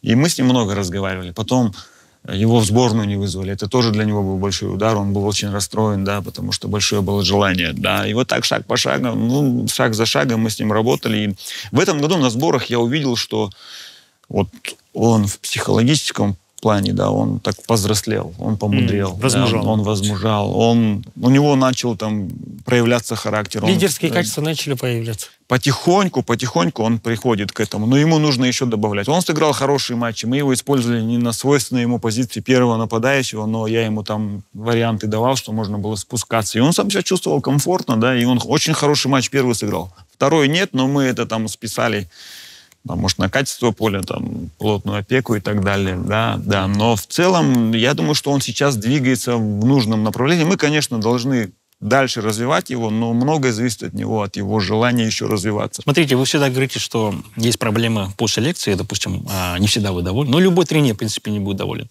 Может быть, назовете 3 казахстанских футболиста из команд премьер-лиги, которых вы сейчас бы прямо сейчас взяли бы в Астану? Будет такая возможность. Самородов. Раз, это точно назову его. По остальным, сложно сказать сейчас, что... Тахберген. Асха у меня был, да, Асха, да. Мы с ним, кстати, разговаривали тоже, да. В том году разговаривали. Сейчас уже подписал там 2-летний. Вы хотели его вернуть? Да, это летом был разговор. Он говорит, сейчас я уже не вернусь, да. Он говорит, мы же в начале года разговаривали там, до того, когда он еще подписал контракт с Чимкентом. Да. 2, 3, Чесноков, наверное, это 3 футболиста, которые сегодня проявляют себя. Но я уверен, что и в этом году появятся те люди, о которых мы там так не слышали, заявляют о себе. Потому что каждый год 2-3 футболиста у нас появляются. Да. А по поводу Алишера Кильгенбая, что скажете? Это просто пиар-ход. Нет, это наш официальный амбассадор. Да, он там... А вы его представили как футболиста? Да, как футболиста. Ну, это такая была шутка, да. И сегодня мы его представили, а там завтра должны были сказать, что это наш официальный амбассадор. И мы специально там до тренировки собрались, мы его не пускали там на тренировку, понятно. Да, но это наш амбассадор, там мы сделали для него коридор, я его там с майкой официально представил, да. И должна была выйти информация на следующий день, что это наш официальный амбассадор. Но после того, как его представили в качестве нового игрока, у меня в Инстаграме, там, я не знаю, наверное, порядка 300 сообщений. Вы что, возьмите лучше меня. Ергол, прекрати писать, пожалуйста. А насколько корректно со стороны клуба вот такие шутки не 1 апреля публиковать? Ну, вот сейчас-то это вообще модно стало, да? Сейчас, не знаю. Да. Ну, многие клубы так делают, это же все приходит там с Запада, поэтому я считаю, что это нормально, там, да и сборные это делали тоже там. Астану и вас в том числе критикуют за то, что вы вернули из Европы Яна Вороговского. Потому что он был в порядке, играл в основном составе, раздавал, забивал, пробился в вышку, и тут вы его переманиваете, и после этого якобы спад пошел. Ну, там действительно, да, в некоторых матчах он не помог. Ну, опять набирает. Теперь опять набирает. Но вы объяснили это тем, что он не проходил предсезонку. Нет, у него не было паузы, да, он не проходил предсезонки, и у него вообще не было паузы. То есть они начали чемпионат в июне, вот подготовка, да, и он без паузы там год работал, у него зимнего перерыва никого не было. Да. Да, и то есть и летом он пришел не готовым, к нам, он нигде не проходил сборы, и так сложились обстоятельства, что ему нужно было сразу играть, да, у нас. И, конечно, первые там игры ты где-то на эмоциях сыграешь хорошо, а потом уже все, физические кондиции тебе не позволяют. А под него отдельно мы строили тренировочный процесс, но одно дело, когда ты вместе с командой проходишь сборы, тебе легче начать адаптироваться, набрать функции все необходимые. Другое дело, когда ты индивидуально там работаешь где-то и через игры. То есть там такой длительный процесс. А у нас, если вы помните, каждые 3 дня были игры. Да, Европа. Басы, потом Динамо Тбилиси первые 2 игры. Туда-сюда. И вот так мы начали в июле. И у нас, честно сказать, очень страдал тренировочный процесс. И мы так все аккуратно к нему подходили, старались ничего лишнего не давать, в силу того, что у нас была очень возрастная команда. А это очень дальний перелет, да, где-то там 7 часов, 8 часов, плюс посадочные были сначала чартеры, да. То есть это очень сложно. Ты играешь там в Динамо Тбилиси, потом приезжаешь, играешь там в Кызылжаре, потом летишь. То есть, да, очень сложно. Поэтому здесь его не оптимальное состояние, но все равно по ходу сезона он очень сильно нам помог. И там же, знаете, как он какую-то 1-2 игры не сыграл на том уровне, на котором ждут, чтобы он сыграл, как он там, помните, голевую отдал, Абад забил в сборной, да? Помню. И все ждут, что он будет каждую игру отдавать эту. Вот поэтому стоило ли возвращать его из Бельгии, где более интенсивный чемпионат, в Казахстан? Для его роста это все-таки очень важно, ему 27 лет, самый пик. Ну, мы сделали ему предложение, качественный футболист. У нас были проблемы на этой позиции. Да? Он сказал, я готов, я хочу. И у него были определенные сложности с семьей. То есть он не мог привести туда семью. Да, я знаю. Он этим страдал. Он не чувствовал себя там комфортно. Он об этом прямо говорит. То есть у него были реальные проблемы. Он хотел сам вернуться. Да, и мы воспользовались этим. И вернули его в Астану. И сейчас он нам помогает. Он у нас ключевой игрок. И у нас и в сборной. И сейчас он прошел полноценные сборы, и последние 2 тура показали, что он вернул и как забил, да? Прежние да? кондиции, да, и гол хороший забил, и двигался хорошо. У меня вопрос последний про футболистов. Вспомнил историю с Эмилем Балаевым. Да. Насколько тогда была правдивая история, что он отказался играть под руководством армянского, не скажу армянского специалиста, казахстанского специалиста армянского происхождения, вот так правильно скажу. Вы знаете, я когда пришел в Кустанай, тогда уже, до того, как я пришел, уже эта тема муссировалась в СМИ, да, поднимали там национальные вопросы и так далее. Я когда пришел, я сказал, Эмиль, у меня очень много друзей здесь, в Казахстане, азербайджанцев, да, и вообще здесь, в Казахстане, мы здесь очень дружно живем, нас так принял казахстанский народ, да, казахи создали для нас все условия. Ну, на самом деле, мой дед, когда сюда приехал, да, это еще в 30-х годах было, там нас здесь так приняли казахстанцы, Просто, я говорю, это многонациональная страна, и мы здесь не делим, да, там, национальные там... Абсолютно, да. Очень странная ситуация была. Я говорю, Я даже удивился. если ты останешься, у меня вообще никаких проблем не будет. Потому что я тебя оцениваю только по твоим там футбольным качествам, да. Поэтому здесь решение за тобой. Если у тебя какие-то проблемы будут, тогда, конечно, я что могу делать? Ну, как вратарь ты меня полностью устраиваешь. И это было исключительно его решение, потому что давление шло с его стороны. Да, он пришел и мне говорит, извините, я просто не могу здесь. Это из-за давления или он сам тоже так считал? Ну, здесь настолько там глубоко мы с ним на эту тему не общались. Просто он мне сказал, я просто не могу здесь оставаться, извините, в силу того, что там у нас абсолютно другое видение, другие отношения, поэтому... А вот про семью можете рассказать? Как давно переехали в Казахстан? В каком поколении? И есть ли родственники в Армении? Может быть, общаетесь? Вы говорите, что армянский понимаете, но пока не говорите, да? Ну, в 1937 году это вот сталинские репрессии, наша семья, им большое количество армян тогда репрессировали в Казахстан, да, и нас вот под Алмату, и у меня отец уже здесь родился, да, и я здесь в Алмате родился. В Армении очень много родственников, большое количество, я, к сожалению, половину не знаю, я там был всего 3 раза. И то по футбольным делам. Да, и один раз мы... С Пюником играли, по-моему, да? С Пюником, а со сборной Казахстана один раз 1-0 там выиграли, Остапенко забил гол. Да, это тоже такое было событие. Впервые я поехал в Армению, на свою историческую родину, да, и там нам удалось обыграть сборную. А вы до этого не ездили просто... Нет. Семейным А есть ли делам желание посмотреть? поехать, просто там познакомиться с родственниками, Не, узнать я свои корни и так был далее? после этого, был там, да. У меня там большое количество родственников, большое количество. Я там многих, к сожалению, не знаю, но вот тех, кого знаю, если я в Армении, я к ним обязательно захожу, но их там с каждым разом больше и больше, кого я там узнаю, потому что их очень много. Мы до сих пор обсуждали серьезные темы. Теперь пришла очередь немного посмеяться. Лига плохих футбольных шуток. По-казахски будет орайсыз футбол әзілдерінің лигасы, солай болу? Реально ма сонда? Орайсыз. Жоқ, қысқартқанда орайсыз Футбол әзілдерінің лигасы. Өфәл. Өфәл. Бұлар ЛПХ дейді ғой, Лига плохих шуток. Лига плохих футбольных шуток. Григорий Константинович, я буду шутку озвучивать. Если у вас добивка смешнее, можете предлагать. Ну и окей. Коллеги тоже. Понял. Что общего у болельщика клуба из Астаны и родителей 30-летнего сына? Интересно. Оба кричат «Женись». Так, что говорит и казах, и судья, который проспал боксерский поединок? Ой, бой. Что общего у Хесуса Медины и Григория Бабаяна? Футбольный клуб ЦСКА. В 2022 году были лучшими ассистентами в ЦСКА. Да, правда. Так, как называется борьба за чемпионство в Германии между Байером и Баварией с Кейном? Нет. Битва проклятий. Ну да. А, кстати, да. Там или Неверкузен, или Кейнское проклятие, да? Да. Неплохо. Почему чемпионат Испании называют самым здоровым в Европе? Сумели быстро скинуть Жирону. Чем заканчивается секс любого футболиста?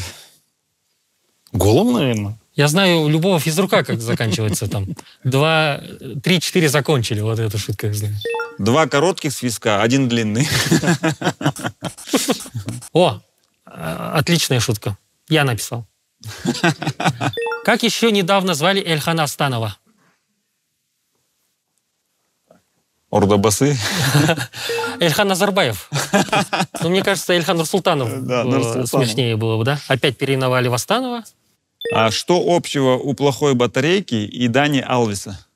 А, садятся же. Быстро сели. Очень плохая шутка. Как называется клуб мечты Бабаяна? Астана. Центральный спортивный клуб Астаны. Какая команда подойдет Клопу больше всего?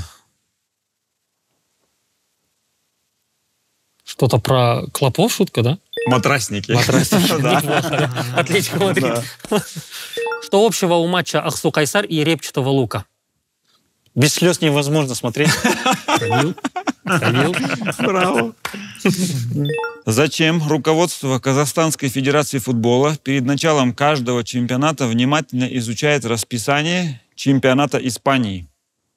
Нет, я просто замечал, что последние 5 лет Эль-Классика и матч Астаны Кайрата в один день все время. Да. Не замечали такого? Чтобы не да. поставить важные матчи на день, когда играет Реал Барса. Ну, плохо смотрят. Чтобы болельщики не разделились. Получается, плохо смотрят, потому что все время Астана Кайрат играет в день, когда Эль-Классика идет. Что сказал Флорентино Перес, когда увидел пары четвертьфинала Лиги Чемпионов?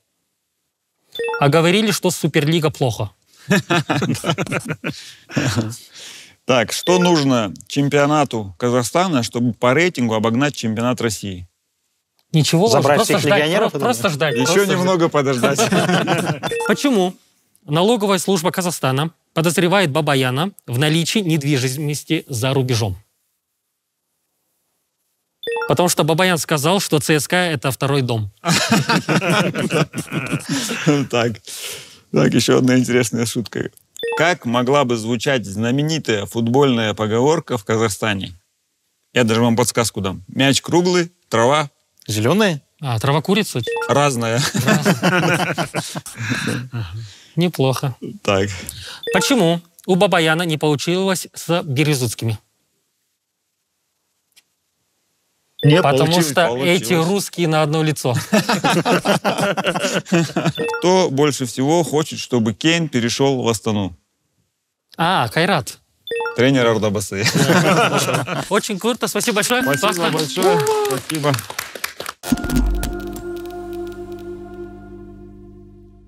Осымен Қазақстандағы Камил Шоу бағдарламасының бірінші шығарылымын аяқтаймыз. Григорий Константинович, көп рахмет сізге. Спасибо вам большое.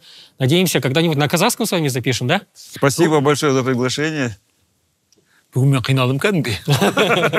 Көп сұрағым іште қалып кетті. Жоқ, айттым, бірақ қиналып отырдым. Негізі бүгінгі қонаққа қысым жасадым. Ыңғайсыз сұрақтарды қойдым. Көптеген инсайттарды бердім. Сондықтан спикерге үлкен рахмет. Ашық бәрін толық баяндап берді. Сол үшін алғысымды Да, білдіремін. очень классные ответы были. Может, по завершению карьеры вы станете нашим коллегой? Спасибо. Я подумаю над вашим предложением. Очень приятно было с вами. Ну, у нас мало плоти. Ну, как раз деньги накопите и для удовольствия будете Понял, работать. спасибо большое. Вы для удовольствия работаете? Абсолютно. Супер. Ну, Камил Шоу спасибо. хорошо платят. Да? Супер. Спасибо большое за приглашение. Спасибо. Спасибо вам большое. Ербол Кайыров, Есей Жеңісұлы, Әлімжан Асқар, және бізде бүгін қонаққа келген күшті атмосфера болды. Очень классно. Спасибо вам большое. Нам очень понравилось. Григорий Константинович Бабаян. Удачи вам в Астане, успехов и крутых, классных матчей, которые мы прокомментируем. Спасибо большое. Спасибо. Спасибо всем.